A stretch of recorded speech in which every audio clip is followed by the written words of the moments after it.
game untuk dijadikan sumber belajar untuk menulis. Akhirnya mereka yang tadinya nol, kita aja nulis Bapak Ibu, gak usah anak-anak, kita suruh nulis sesuatu tuh mulainya susah.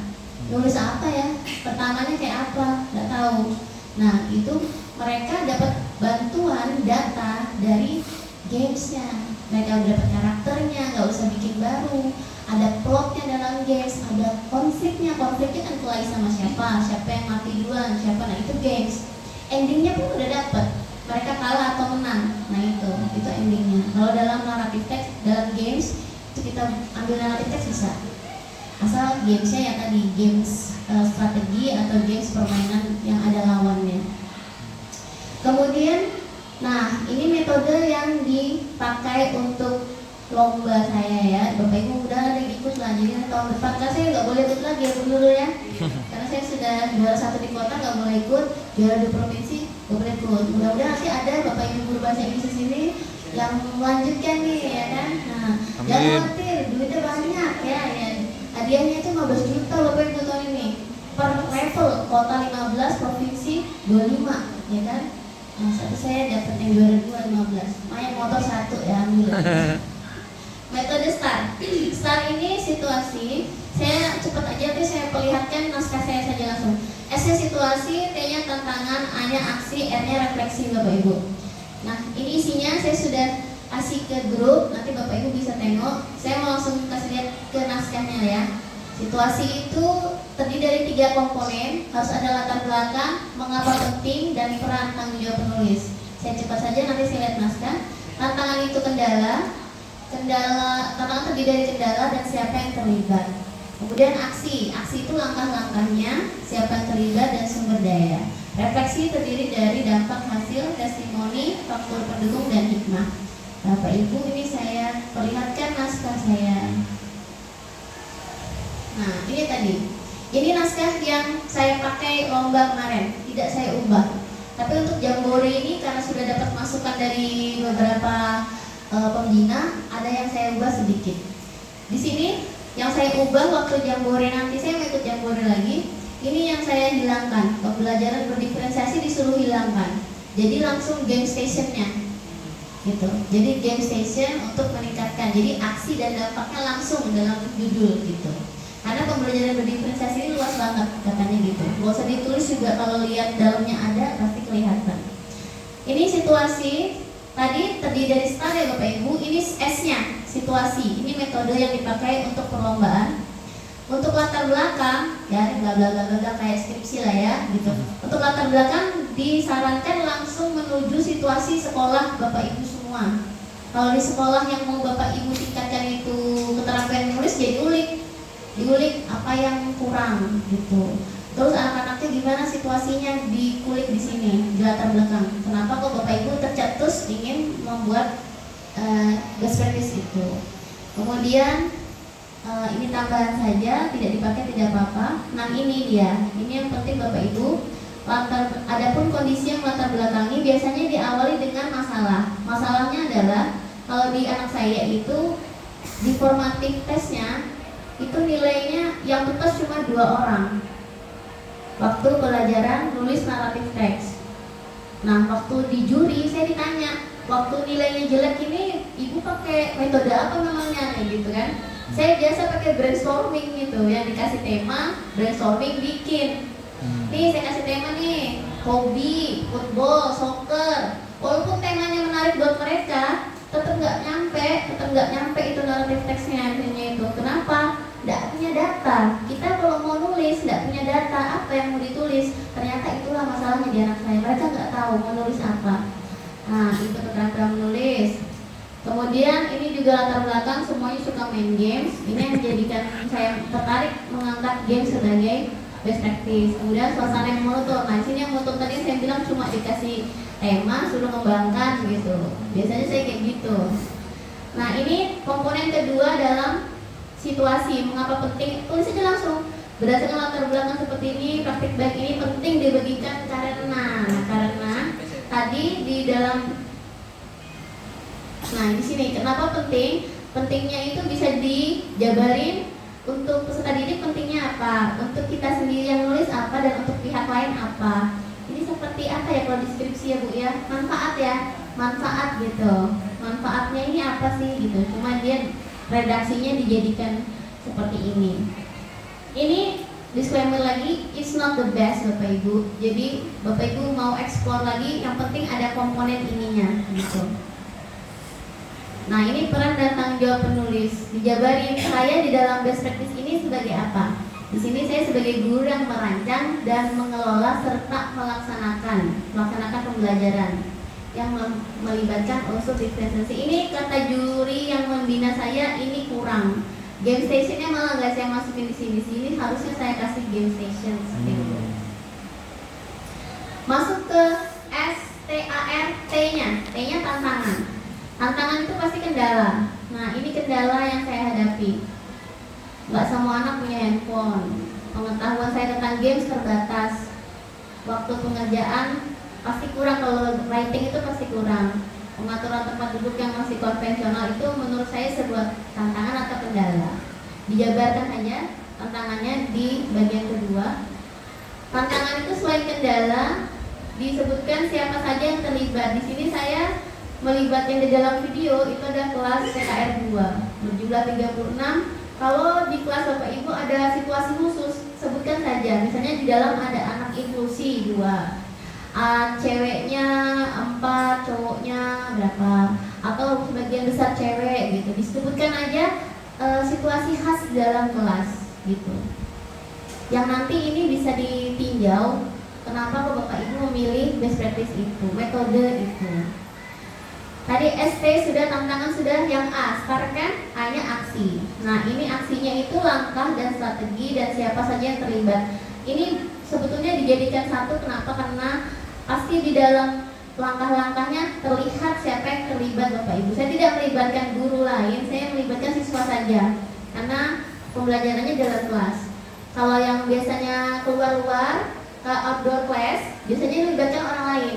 Nanti boleh tulis, ya misalnya guru bekerja sama dengan pihak museum atau pihak industri. Kalau ada yang mau bikin best practice pakai outdoor class, kayak kunjungan industri, kunjungan P5 kayak gitu, sangat menarik itu. Itu bisa dalam langkah-langkahnya dituliskan siapa saja yang terlibat, mulai dari membuat permohonan izin berkunjung, kemudian pastikan mereka ngasih depannya intro kayak gitu, disebutkan di dalam sini. Karena saya cuma di kelas kok, jadi siswa yang terlibat cuma saya dan siswa saja. Ini langkah-langkah menghadapi tantangan. Di sini saya jabarkan yang tidak punya gawai bagaimana tadi, pengetahuan saya yang minim tentang games bagaimana saya menanggulanginya. Terkait waktu saya pakai kesepakatan tadi untuk mengakali. Nomor 4 berkaitan tentang pengaturan tempat duduk, bagaimana saya mengakalinya. Baru inilah yang ada di game yang di video tadi. Saya mengcopy paste dari modul ajar. Jadi di sini langkah-langkah praktik pembelajaran, saya kasih sedikit penjelasan saya menggunakan PBL.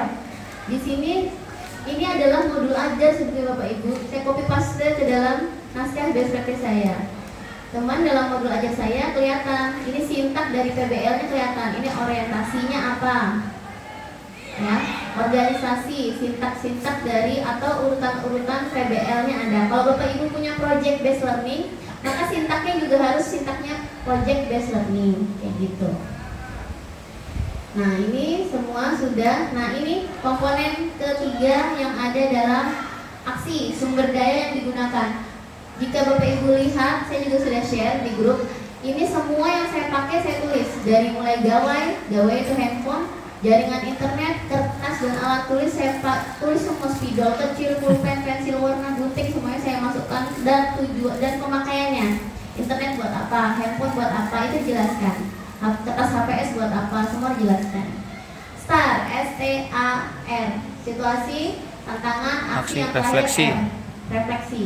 Dalam refleksi inilah nanti akan kelihatan apakah metode yang kita pakai itu berhasil atau tidak.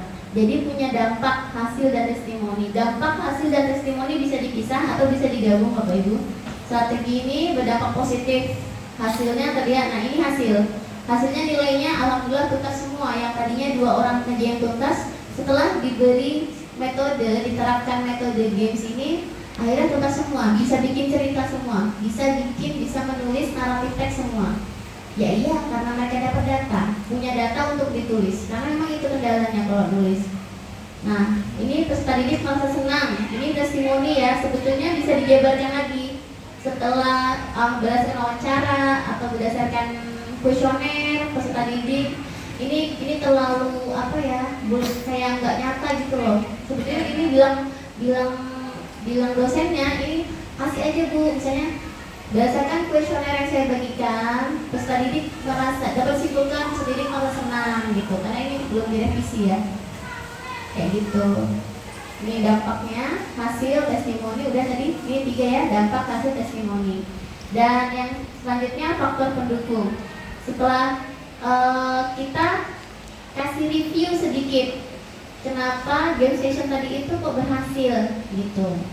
Ya karena tadi guru memfasilitasi peserta didik berperan aktif, kemudian juga peran aktif penulis sebagai guru juga sangat diperlukan. Jadi kayak apa sih yang membuat best practice kita atau metode kita tadi itu berhasil, diungkapin semua di sini. Dan yang terakhir hikmahnya ini katanya masih terlalu ngambang, saya belum to the point. Hikmahnya apa? Strategi menggunakan game session menjadi inspirasi penulis maupun rekan sejawat untuk dapat lebih kreatif dalam merancang pembelajaran. Mungkin ada hikmah lain sih, strategi ini berhasil mengimplementasikan kurikulum Merdeka dengan pembelajaran berdiferensiasi, kayaknya itu lebih sharp ya, lebih tajam gitu. Jadi hikmah saya ini masih ngambang, jadi belum saya balikin gitu. Jadi tapi inilah komponen-komponen dari best practice yang diminta oleh Bapak Ibu juri. Seandainya nanti Bapak Ibu ada yang mau membuat, walaupun tidak dilombakan, mau coba-coba dulu, saya pernah main game pakai ular tangga misalnya, coba di videoin. Kalau biasanya cuma video-video buat story-story, coba diseriusin sedikit, dibuat jadi konten YouTube ya, berdurasi kalau belum bisa 10, 5 dulu. Karena saya awal membuat video itu nggak langsung 10, 5 itu pun nggak ada pembukaannya, langsung main game. Saya punya YouTube channel itu bisa dilihat Bapak Ibu, kalau misalnya pertama saya bikin video itu cuma nge-videoin anak-anak main tok gitu. Metodenya langsung, nggak urut. Nah akhirnya setelah ikut ke lomba, akhirnya tahu, oh iya ya, kalau video best practice itu harus ada depannya, harus dari awal urut, jadi kelihatan runtut pembelajarannya tuh. Jadi teman-teman yang mau menduplikasi atau teman-teman yang mau ikut menerapkan tahu, oh setelah ini harus ini gitu. Ini sebentar, saya lihatkan KPD-nya Bapak Ibu ya, sebetulnya Bapak Ibu tertarik untuk memakai metode ini juga alhamdulillah boleh. Nah ini LKPD-nya. Jadi saya LKPD itu tidak ribet, elemennya apa, materinya apa, tujuan pembelajarannya apa. Nah di sini nama siswa kelas, langkah-langkahnya cuma gini: mainkan game yang kalian sukai, kumpulkan data yang kalian perlukan untuk melengkapi bagian-bagian. Nah ini saya kasih bagiannya. Main karakter dalam gamemu itu, pahlawannya siapa? Biasanya kalian punya hero atau karakter yang dimainkan, mereka tulis di sini.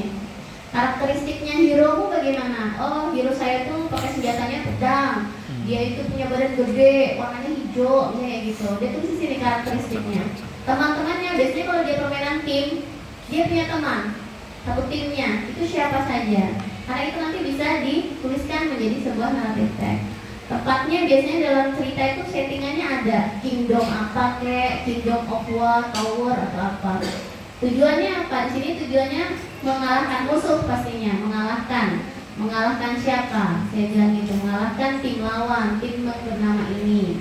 Nah di sini masukkan naratif teksnya. Saya beri seperti ini agar mereka terarah bahwa komplikasi itu tidak langsung peak. Jadi war-nya dimulai dari apa? Mereka pertama nyerang apa dulu? Nggak mungkin langsung membunuh bosnya atau rajanya. Pasti nyerang bawah-bawahnya dulu, lewat jalan yang mana, kayak gitu. Dimulai, kemudian the best fight-nya, yang paling seru itu melawan yang siapa? Gitu. Karena pasti kalau mereka, oh ya Bu, lawan ini tadi, tulis melawan siapa yang paling seru. Dan yang terakhir itu climax. Climax itu saya analogikan gini, bentar lagi kamu mati atau bentar lagi kamu menang, gitu. Klimaksnya itu. Jadi kan di dalam games itu kalau nggak menang pasti kalah. Nah ini nih salah kamu akan kalah atau kamu akan menang, itu melawan siapa. Jadi disitulah konfliknya memuncak gitu. Kalau dalam sebuah game pasti kan war, bertempur gitu. Makanya saya ambil games karena dalam games itu ada komponen narrative text. Resolusi at the end ya mereka win or lose kayak gitu, menang atau kalah. Orientasinya kesan mereka terhadap war tadi gimana nih? Wah jengkelin bu, teman saya nggak bisa main atau apa, ya gitu mereka bisa. Atau warnya keren bu, tadi bu kita kerjasamanya kompak. Pokoknya kesan mereka di orientasi gitu. Koda ya. Ini rubrik keterampilan menulis. Rubriknya pun saya kembangkan sendiri Bapak Ibu ya. Dan ini tidak disalahkan oleh juri. Jadi namanya rubrik, kita yang tahu apa yang mau dinilai. Jadi jangan khawatir membuat rubrik sendiri Bapak Ibu. Karena kita yang tahu kondisi siswa kita. Gak mungkin kita pakai rubriknya Jakarta, orang Jakarta untuk menilai anak-anak kita di daerah gitu. Jadi boleh mengadaptasi, silakan dikembangkan sendiri. Misalnya seperti ini, kita adaptasi ininya aja. Kalau untuk menulis informasi dan faktanya, misalnya lengkap atau tidak, lengkap dan akurat. Kalau misalnya skornya penuh, berarti informasi meliputi apa, siapa, di mananya ada. Nih, manajemen ide, struktur ini tadi yang untuk LKPD. Untuk penilaian LKPD pakai yang ini. Kemudian untuk rubrik presentasi, nah ini tadi mungkin yang teman-teman, lah kalau beda-beda presentasinya gimana nilainya? Nah seperti itu kan. Nah jadi yang saya nilai untuk presentasi itu penggunaan bahasa, kesesuaian materi, sistematika penyampaian, fluensi atau kelancaran.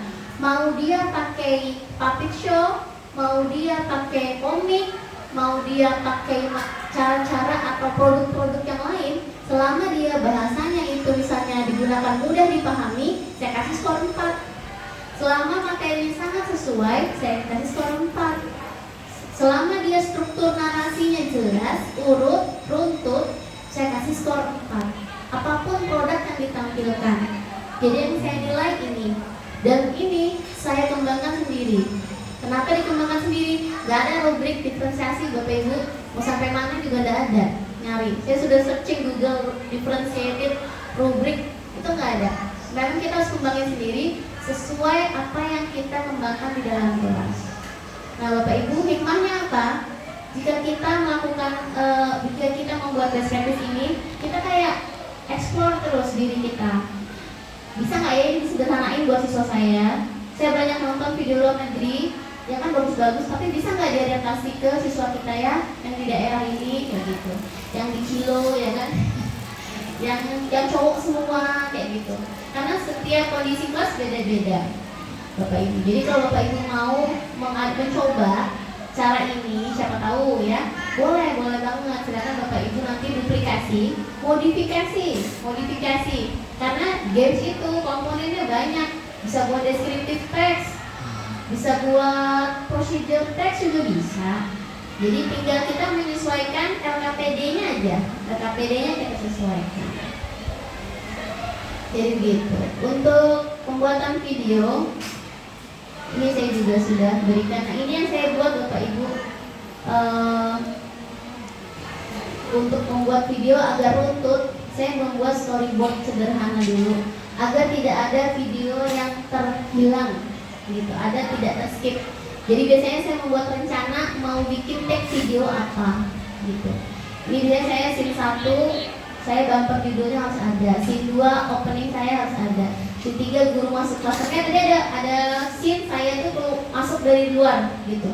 Udah saya rencanain gitu, nggak langsung spontan on the spot saya, ada ide nggak, direncanain dulu. Kalau saya diambil dari belakangnya, saya masuk kelas gitu. Dan saya cuma pakai tripod dan meminta bantuan satu siswa untuk membuat video itu. Jadi nggak terlalu ribet. Tapi jika Bapak Ibu punya gear yang bagus, punya tim multimedia yang bagus, manfaatkan Bapak Ibu.